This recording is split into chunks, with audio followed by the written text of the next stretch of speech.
Okay. Are we live? It's been a while trying to figure out the old tubes of you here. It's been a while since I fired up the old restream, like a very long time. And I want to make sure that I got it right, but maybe I don't.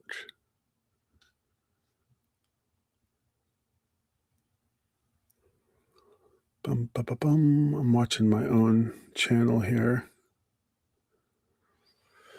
We're live somewhere. It's all brave new world, all kinds of new interface. Stream. I got a whole bunch of stuff. I don't know what it's all doing.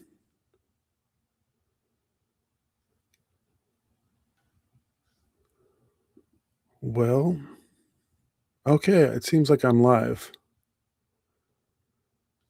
Let's see here. Okay, I guess I'm good.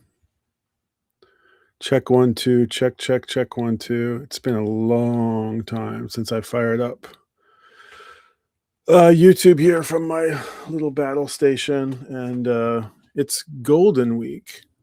And Golden Week, what is Golden Week? I don't even know. Golden Week is spring break in May. It's it's like a full week long holiday in Japan. And let me look it up. I think today's like Japan. No, let me look up Golden Week. I don't even know. Major holiday period spanning late April to early May, featuring 4 national holidays: Showa Day, which was last Wednesday, April 29th, Constitution Day, May 3rd, which was yesterday, Greenery Day, which is today, and Children's Day tomorrow. Interesting. Wow, then it's over? Okay. So in 2026, it runs from April 27th to May 10th. So it kind of depends on your office how many days you get off. But I'm off today and probably off tomorrow, and I just was working really hard today, and I thought I would come up and just hang out for a bit, and get this little battle station maybe made in case I wanted to make a video right here tomorrow morning, maybe. So the crew is out. My kid, one of my kids, my crew is out, and I don't know what time they're coming back. They're out being entertained with mama tomos, with mothers and kids, and hanging out. They left kind of late, and they're hanging out. I don't know what time they're coming back, but should they come back in the next while, then I may end the stream abruptly. Let me see if there's volume on here. Okay, that's good. All right, I think I should be okay. Yeah, so no itinerary, just no agenda to talk about tonight. I just thought I would come up and ramble on for a bit and see what stream of consciousness ideas I can get out of me. It's something that I kind of do on a semi-daily basis. Although I spaced it this morning because I was home on a holiday. I just completely forgot. I do normally do a stream on Monday morning, but I didn't do one for my homies. But I worked my butt off today on Tokyo Record Style. I did a lot of behind the scenes stuff. I have a giant backlog of people that I photographed, and yeah, I photograph these people on the streets, and then I write these stories about them, and it's a lot of work. It's a lot, but it's a lot of fun. I love it, but what it requires is it requires spotting somebody, chatting them up, asking to make their photo, taking their photo, getting a little contact information, having a little interview with them. Not necessarily like the Vox Pop interviews, but just like I've got my iPhone and I'm chatting them up saying like, "Hey, what's your name? Can I follow you on Insta? What'd you buy today?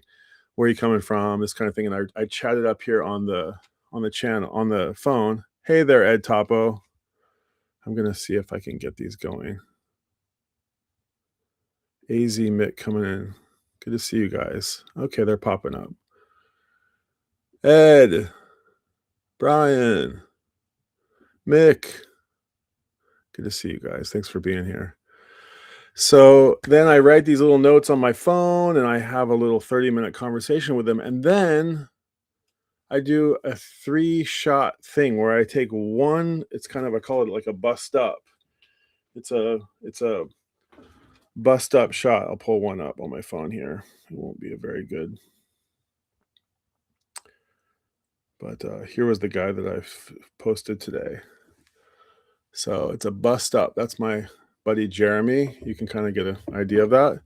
So he's holding his records, and then I go through and I shoot each individual record. And that might be, this guy took a lot of, this guy had a lot of records. He had one, two, he had so many that I couldn't fit them all in the carousel.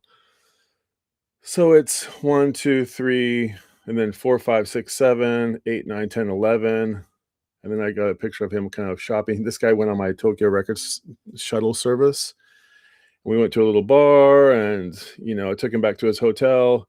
And then I wrote this little story about him. So once I take those photos of the people on my nice Ichigan on my mirrorless camera with the big lens, I go back home and I download those photos onto the computer and I edit them.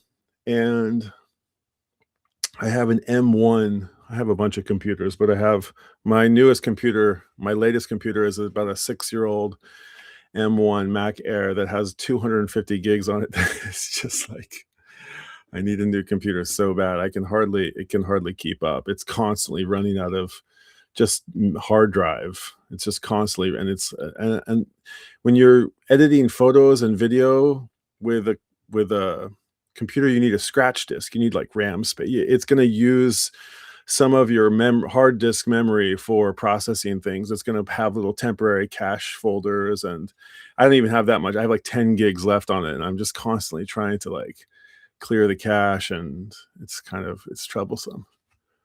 The real Hawk Tua. Hey there. Nice handle there. But then I get home and I go catalog all the records. I go catalog them. I go look up all the records that I photographed. In this case, how many were there? 10. I go look those up on Discogs, and I put the dude's name in a Google Doc, and then I put the date, and then I put the location, and I have the system, and I have the person's name and their Instagram, and then I have the story that I write, which should be less than 2,200 characters because that's the extent of an Instagram post. And then I have I have to go list all the Discord listings for the albums, which requires kind of reformatting each entry. And I basically get the album title, the year, the label, the categories, the tags, this kind of thing. And then I have to kind of reformat it for Instagram and also for Facebook, where I also post, and also my website, which is at Tokyo Record Style. I'll show you guys my website. If I can remember how to do any of this. Let me pull it up.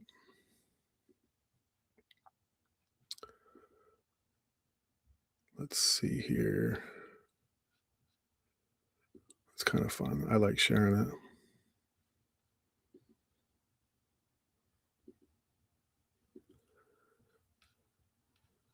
Come on, baby. What am I doing wrong? Just a sec. You don't want to work. Hold on. There we go.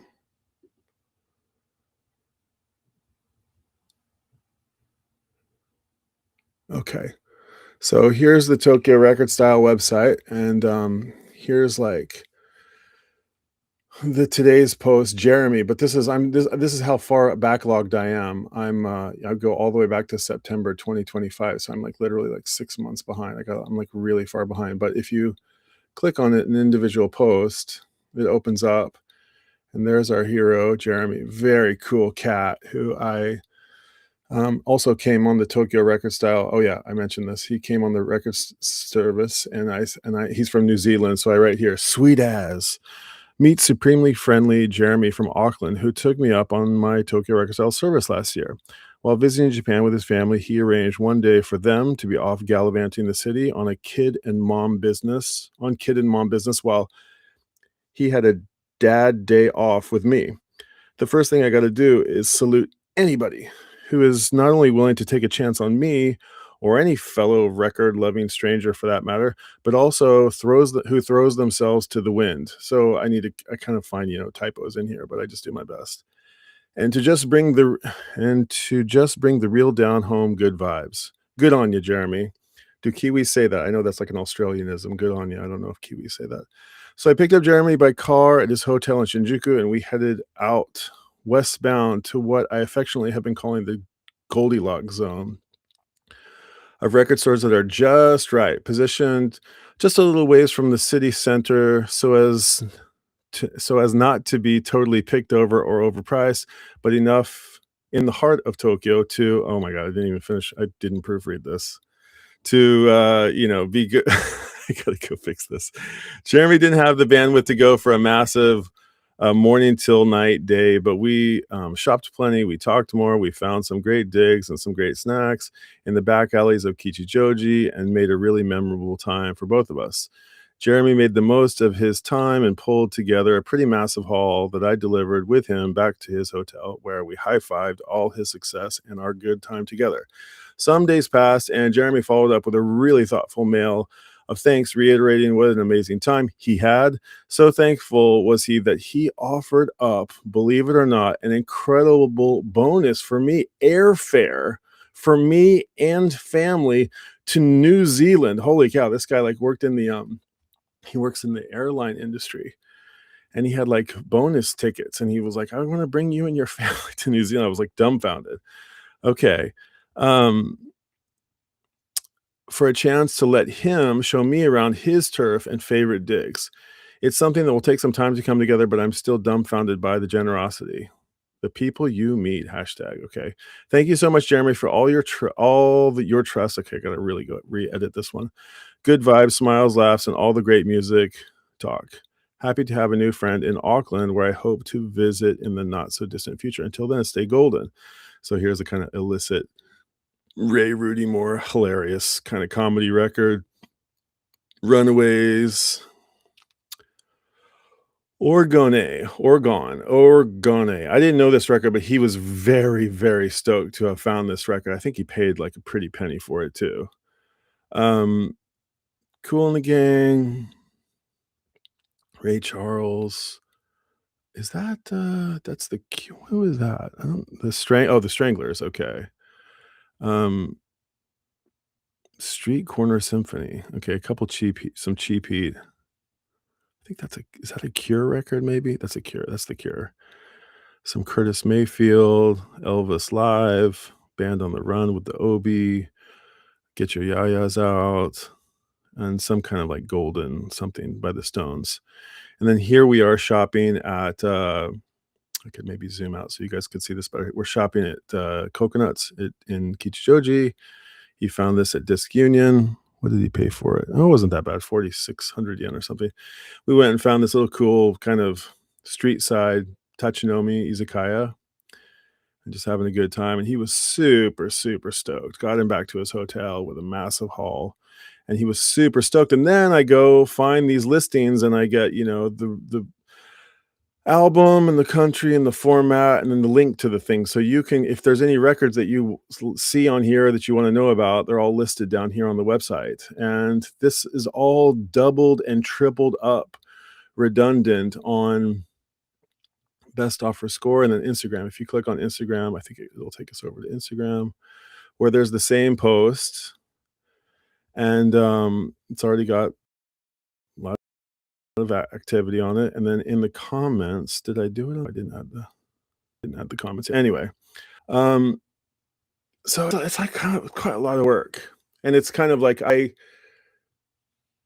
just found like 20 typos, and I gotta go back and fix this, and then I gotta go fix it in 3 different places. Of course, it would be easier if I just fixed it initially to begin with, but it's not always, so straightforward. Um, oh, I think I see some bad actors in here.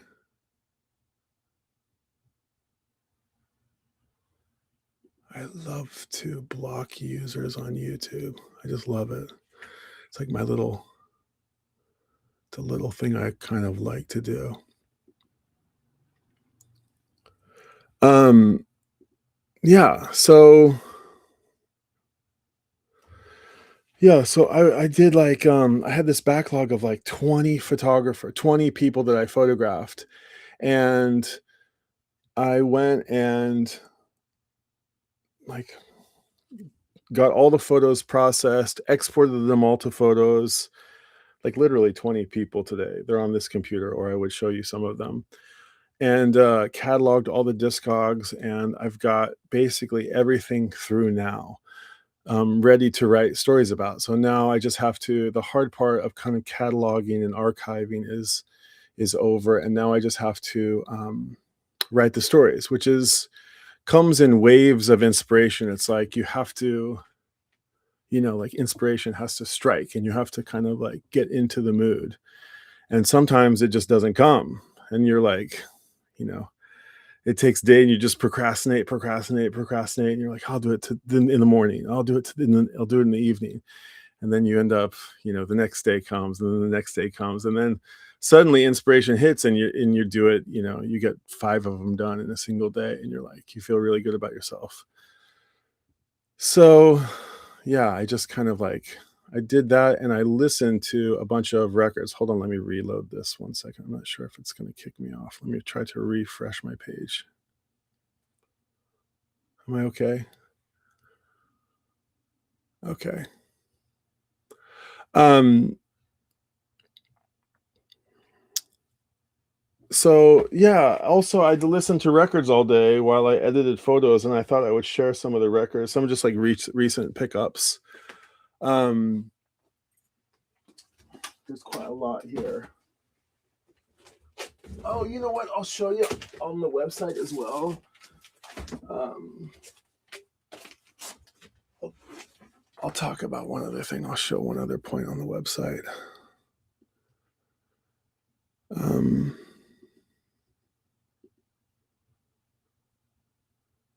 let's see here, just a second.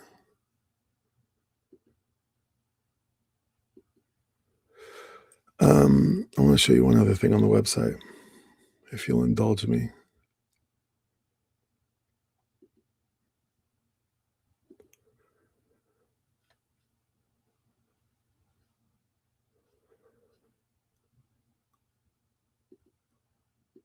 You need a producer. Okay. Back on the website once more. So over here, I have like the about page. I have Tokyo Record Style days. These are days that I host. Like I just kind of like throw a dart at the calendar, and I host these events where we can just kind of like get together and go record shopping with our friends. It's like almost like my own record store day. And I just, invite a bunch of people, and we pick a particular record store, or maybe like a cluster of record stores in some area of Tokyo, and then we all meet up there together, and I can sort of kill a bunch of birds with one stone, essentially. So that's Tokyo Record Style Day. And then next, I have Top 5 Records. And Top 5 Records is this cool ongoing game that I play with some friends. It's like it's from High Fidelity. It's Top 5 Records. It's what are your top 5 records for a Monday morning? What are your top 5 records for, a Tuesday? What are your top 5 records about death, a Laura's Dad tribute? And here is it's an homage to Championship Vinyl and Rob Gordon and the Nick Hornby novel, High Fidelity. And Right, and our last episode was Once Upon a Time, like, albums with great narratives. Before that was, like, Missing in Action, albums that you don't have that you wish you had that were not in your collection. Before that, it was top 5 records that are, epic instrumentals. These can be songs, they can be albums, they can be artists. Faraway Lands, albums that were from somewhere far away from you where you live. My first albums, what was this one? Pack It Up, Pack It In, albums with great packaging. Guilty Pleasures, Back to the Future. These were albums that were like, what were they? Albums and songs that transport us through time. Perfect albums, 10 out of 10. All from one. Oh, these were like all, single albums, all from the same artist. Mixed bag. It was just like we couldn't come up with a theme one year or 1 month or 1 week, I guess. So we just picked that origin story records that kind of defined us as individuals. Best of last year, On the Road Again, Color of Music, and so on.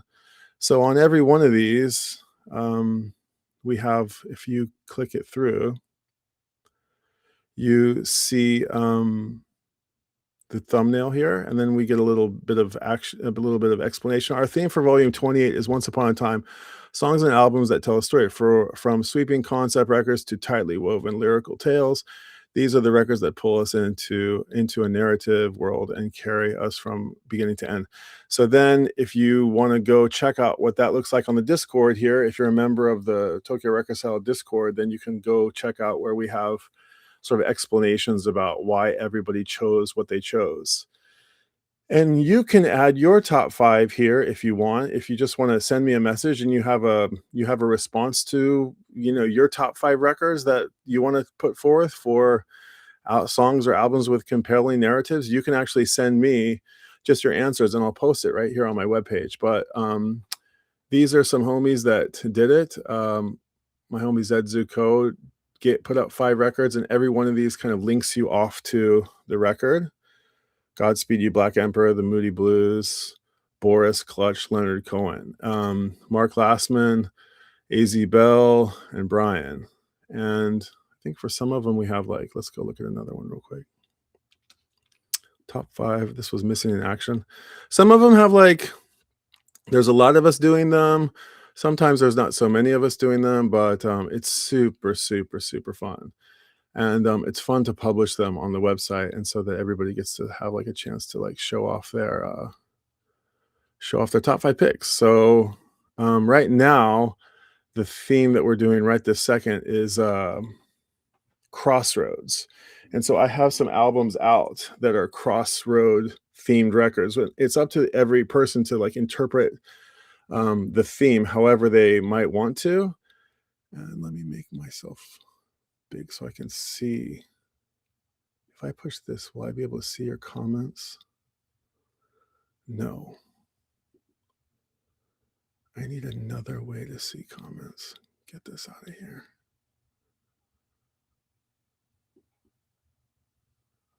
Yes, okay. Okay, good.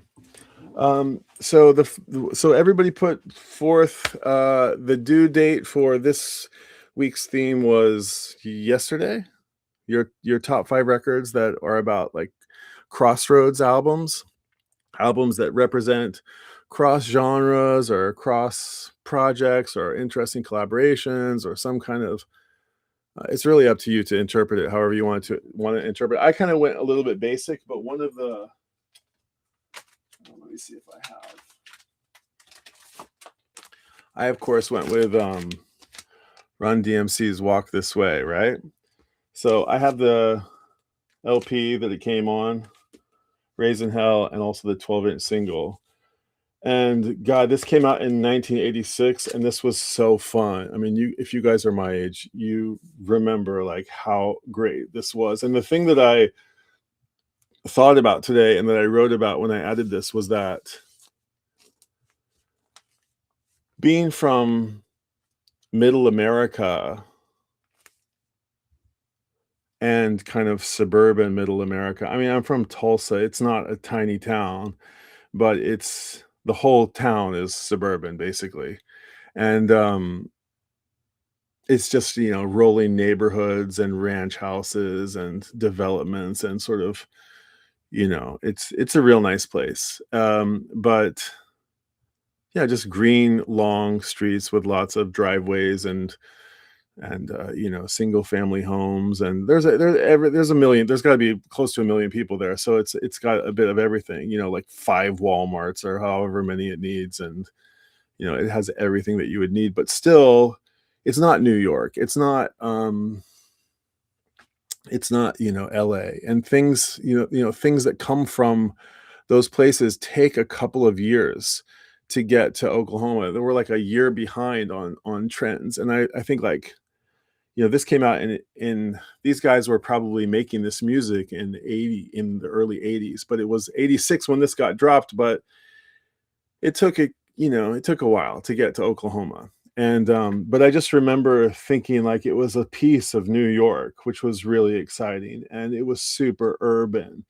And the Run DMC had such a cool visual language, graphic language with the logo, which was super cool, so simple, but just like so memorable and iconic.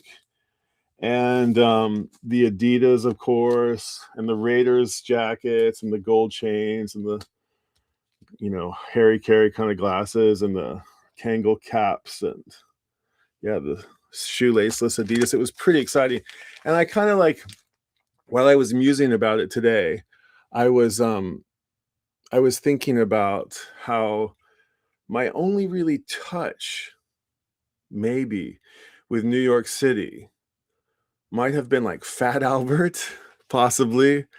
I think, like, Do the Right Thing probably came out years later. I mean, there might have been like some big Hollywood hits that, like, showed you images of New York City, but this in 1986 I was 10 years old. So, honestly, like, Sesame Street gave you a pretty good sense of New York City, and you got to see the spectrum of people, riding around on the bus or going to the zoo, in a Sesame Street episode. And I always really was sort of curious about that. I remember distinctly being, like, very curious about that. And if that didn't impart on me a sense of, big city or an urban landscape, then it came in 86 via Run DMC and hip hop and, early hip hop, East Coast hip hop, and shortly thereafter, West Coast hip hop. But of course, this was such like it was Rick Rubin, of course, is like, listening to Slayer and puts Led Zeppelin on the Beastie Boy, puts it on License to Ill and Slayer, and who else is on there? Metal and who else is on? Who is the other, like? Is it like Ace? It's Ozzy. I think it's Sabbath. He's putting Sabbath on the BC's records, and I think it was his idea to put. I don't know the whole story, but like to mash up Aerosmith, who I think was like having a hard time finding its relevancy in this little era. I think it kind of Aerosmith had lost their sparkle to a degree, and it was I think I've heard the story that they were like reluctant to do it. But what a great song, and like what a great idea. And like, I don't think there's any denying that you could find, some charm in that very fun video. Remember where like Steven Tyler's jamming the microphone on the wall, and then Joe Perry, what's the guitar player's name? Joe Perry. He sticks his head in the wall. He's like looking around, and they're like, "Get out of here!" It's so funny, right? It's like a little awesome, 80s movie in itself, and it's only like 4 minutes long. It's so good. And yeah, so this was meant to be like a crossover record for me that I added to today's Crossroads topic. And I don't know what else I can tell you about it.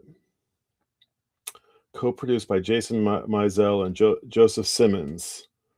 Is Joseph Simmons? Somebody help me out. I think he's is he one Russell Simmons? He's got to be related to Russell Simmons. Vocal Steven Tyler, Joe Perry. So both appear courtesy of Geffen. Does it have Okay, guitar, Rick Rubin. Rick Rubin's playing guitar on this? Interesting. Okay, let's see. Other instruments played by Run DMC recorded at Chung King House of Metal. Oh, you always heard about Chung King House, right? That was another kind of interesting idea. Like Harlem was an interesting idea. Chinatown was an interesting idea. Little Italy. When I got to be 20 something years old and I went to New York City for the first time, I was like, oh, Chinatown, I'm finally here. Oh, Queens. I've been to Queens. Um, the Bronx. It was pretty fun to learn about. You grew up hearing these places, and then finally you get to go. And what's really funny about this is that I bought this record at a really cool record shop called BBQ Records. BBQ is Brooklyn, Bronx, Queens Records, a kind of hip hop record store in Tokyo, and it's got a little sticker on it by Eero Koivisto Inen. Eero Koivisto Inen is the previous owner of this record. It says he's got some catalog number on it. And I thought, Eero Koivisto Inen, I know an Eero Koivisto. I know a very famous Eero Koivisto. He's part of CKR, a very famous design firm out of Sweden. But his name is Koivisto, not Koivisto Inen. But how many Eero Koivistos are there in the world? And so I wrote to my friend Eero. I said, dude, I think I found a record that you used to own. And he said, really? And I said, yeah, I found a record in a record shop in Tokyo, Rock This Way. And it says Eero Koivisto Inen. And he said, oh, no, no, no, that's a different Eero Koivisto Inen. I'm Eero Koivisto, he's Eero Koivisto, and he's a famous composer. I thought, oh, interesting. He said, but we often get kind of mistaken for each other. There's the names very, very similar. So, yeah, I see some homies here. Hold on. Hey, Bill Codville, nice to see you, dude. Oh, Mark Lassman in the house. Hold on, let me get Mark up here. Mark's comment. Hey, dude, nice to see you. Mark Lassman he's not featured in some of those top 5 listings. Liking your LP backdrop. Have a great stream. Cheers, Bill Codville. Appreciate that. Yeah, my backdrop here, it's kind of fun. Some people will scoff at it because I have turntables next to speakers, and looks like I'm a little wonky here. Let me fix the angle, just kind of get it just right. But of course, we don't want the music from the speakers so close to the turntables. I know. But the problem is that I live in Japan, and space is at a premium. And I have a nice little Kallax here. I have a whole nother Kallax full of records here. And my kids use the top of it as just book bags and homework and stuff. It kind of separates this half of the room with that half of the room. And someday I'd like to move the turntables over here and have the speakers, but this is the amount of space that I have, and so I got to make it work. And this is just the compromise that you have to make. And I'm sure even a little bit of vibration is going to affect the fidelity, but I'm not really chasing fidelity, and I can't crank it loud enough to really like make the needle pop off the track. But I've got my Kef LS50s. I've got 2 Technics 1200s. I have 2 more Technics 1200s elsewhere. I have some headphone amps and some DACs and some line selectors and a little tube thing, and I have a little mixer right here. And sometimes I mix records. And then I have 1 row of records here, and then I have another row of records here, and then I have 2 rows of records here over here. And I'm like, that's all the records I can have. I don't have any more, and then CDs all here. I don't have any more room to put stuff. So the one thing I will say is that I built this all myself. This is like wall suspended shelving, and the what do you call it? The like what do we call these? The rails that go up the wall. They go all the way down to the floor, and they're anchored to studs, and so it's very, very stable, and but it's carrying a lot of load, and I was like a little bit worried about it. But there's one, two, three, four rails, and it's not doesn't have a problem at all. And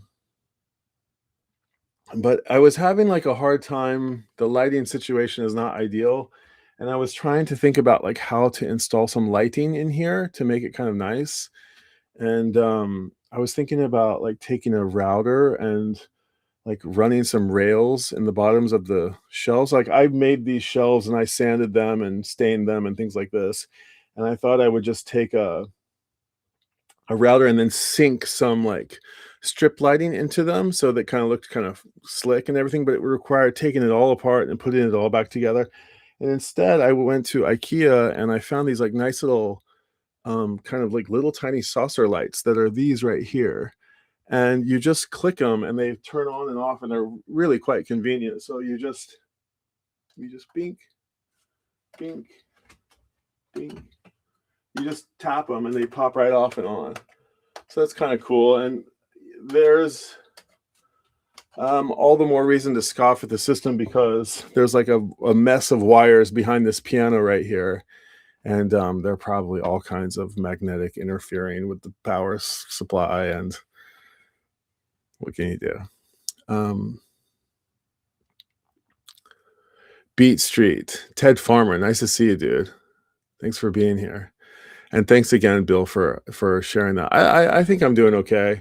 I got my little accoutrements all over the place. I got some postcards, some things that people have given me. My kids in a picture playing piano at a recital. Some lovely artworks by my friend Miro. My friend Miro has these beautiful artworks that he makes called they're part of this project called Blue Identity. I have another one up here. It's really a wonderful little flower. I don't know if it's a chrysanthemum or what it is, but it's really nice. And yeah, CD player and a piano. And I like to like play records and listen to the records and play piano along with them. It's kind of fun.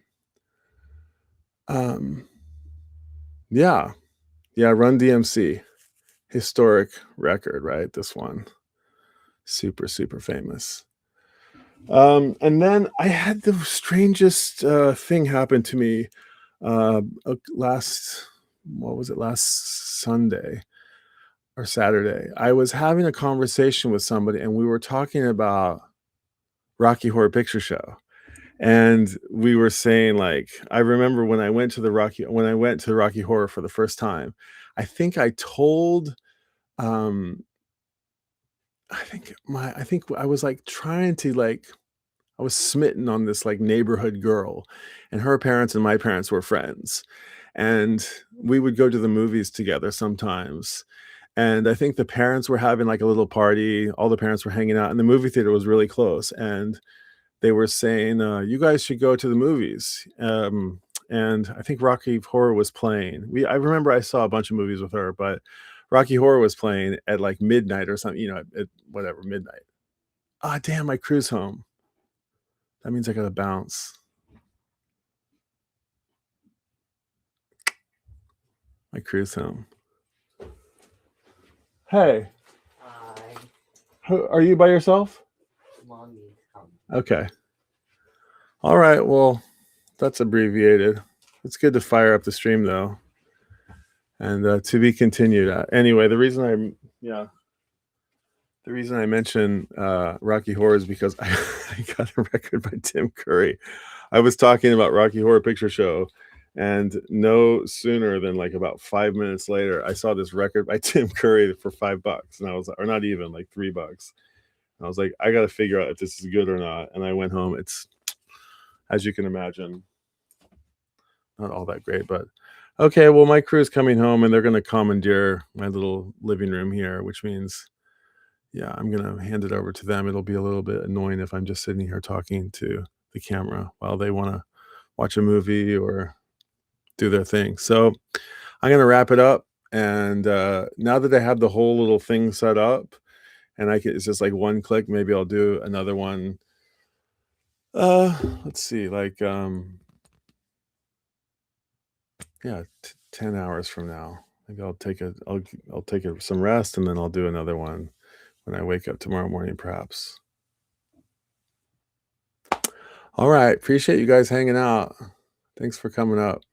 Thanks for coming and hanging out. And, sayonara to the troublemakers, and, yeah, I'll see you guys in the next stream. Peace and love.